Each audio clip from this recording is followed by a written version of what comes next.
মা আজকে ডিনারে কি করছো? এই যে আলু পরোটা করছি, আর এই যে কপি আলু ভাজা করছি। ওই তো আমার খাবো না, ওই খাবো না, অস্থির হয়ে যায় কি দেবো ওকে খেতে। অদ্ভুত মেয়ে, কিছুই খেতে চায় না। দেখুন এই দেবো, এই যে এর মধ্যে দেবো একটু চাট মশলা দিলাম, টেস্ট হবে।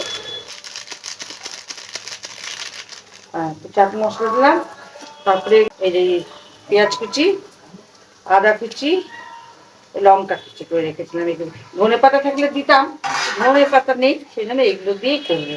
আর এই কপি আলু ভাজা, পাটি সাপটাও আছে, খেলে খাবে, কিন্তু খেতে তো কিছুই চায় না, আমাকে খেতে হয়। এইগুলোই খেতে ভালোবাসে। মা হলো?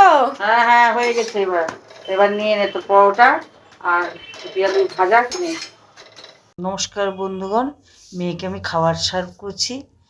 আর ভালো লাগলে লাইক করবেন, সাবস্ক্রাইব করবেন, শেয়ার করবেন।